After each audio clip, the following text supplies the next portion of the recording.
دوسری مرتبہ برداشت کروں گا، تیسری مرتبہ میں اس پر یقین نہیں کروں گا، اس لیے کیونکہ مطلبی لوگوں کا ہمارے دنیا جگہ کا مطلب ہی نہیں ہے. کتنا کریم ہے وہ خدا، جب مطلب سے مانگو تب بھی دیتا ہے، جب محبت سے مانگو تب بھی دیا جاتا ہے. ساتھ محمد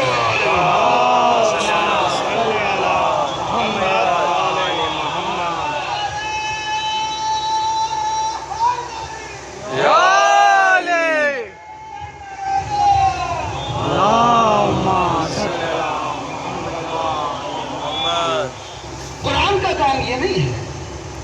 قرآن تو دل میں اترنا چاہیے. جس کے دل میں قرآن اتر جائے گا وہی تو سمجھے گا کہ 19 رمضان کی مجلس کی اہمیت کیا ہے. وہی تو سمجھے گا کہ مسجد میں نمازیوں کی اہمیت کیا ہے. وہی تو سمجھے گا کہ غریبوں کی مدد کیسے کی جاتی ہے. اور میں اپنی آیت کا ترجمہ کرتا ہوں. بسم اللہ الرحمن الرحیم شروع کرتا ہوں. اللہ کے نام سے تو بڑا رحمان الرحیم ہے. انا انزلناہ فی لیلۃ القدر، بے شک ہم نے اس کو یعنی قرآن کو نازل کیا لیلۃ القدر. وما ادراک ما لیلۃ القدر، تم تو سمجھ ہی نہیں سکتے کہ لیلۃ القدر کیا ہے، درک ہی نہیں کر سکتے. پروردگار عالم جس نے قرآن کو نازل کیا گیا، انسان اس کو سمجھ نہیں سکتا. کیوں؟ کیونکہ جب قرآن نہیں سمجھ سکتا، جب قرآن کی معرفت نہیں رکھ سکتا، تو پھر اس رات کی اہمیت کیا رکھے گا؟ اب سوچنا چاہیے. جب انسان قرآن ثابت کو نہیں سمجھ سکا تو انسان قرآن ناطق کو کیا سمجھے گا؟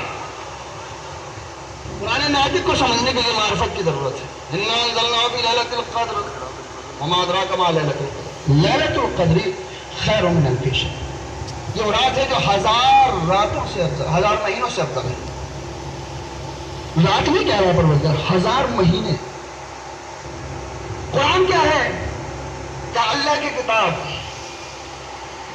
قرآن ثابت. اب بہت سے لوگ ہیں جو یہ کہتے ہیں کہ صاحب ہمیں تو قرآن سمجھ میں آ گیا، ہمیں ضرورت نہیں کسی چیز کی، ہمارے پاس قرآن ہے ہمارے لیے کافی ہے.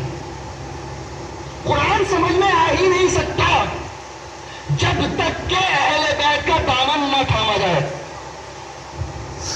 قرآن انسان کی سمجھ میں آ ہی نہیں سکتا جب تک کہ اہل بیت کا دامن نہ پکڑ لیا جائے، نہ سمجھ لیا جائے. اس لیے کیونکہ رسول کی حدیث ہے، بسم اللہ الرحمن الرحیم، القرآن مع العلی والعلی مع القرآن. قرآن کو سمجھنا ہے تو علی کے دروازے پر جاؤ. اس لیے کیونکہ قرآن علی کے ساتھ ہے، علی قرآن کے ساتھ ہے. یہ نہیں کہا کہ علی قرآن کے ساتھ ہے. القرآن مع العلی. خالص قرآن کو سمجھنا چاہو گے تو تمہاری سمجھ میں نہیں آئے گا. ثابت تو قرآن کو سمجھنا ہے تو ناطق قرآن کو سمجھو. کیوں؟ سارے میرے سامنے ماشاءاللہ عبادت گزار بیٹھے ہوئے ہیں. قرآن کو سمجھنے کی کیا ضرورت ہے؟ قرآن نہیں سمجھے تو عبادت سمجھ میں نہیں آئے گی، نماز نہیں سمجھ سکتے. خصوصاً میرے نوجوان اس بات کو خاص طور پر سنیں. ہمارے لیے قرآن کافی ہے، ہمیں ضرورت نہیں ہے کسی چیز کی، ہمیں کسی سمجھانے والے کی ضرورت نہیں ہے. ٹھیک ہے مت سمجھو، مگر ہمیں وہ چیز دکھا دو، وہ نماز دکھا دو جو تم پڑھتے ہو قرآن میں. جو نماز پڑھی جا رہی ہے وہ آپ بتائیں قرآن میں ہے کہاں؟ جس طریقے سے آپ نماز پڑھتے ہیں، پہلے قیام کرتے ہیں، پھر رکوع کرتے ہیں، پھر سجود کرتے ہیں، قرآن میں کہیں دکھا دیجیے.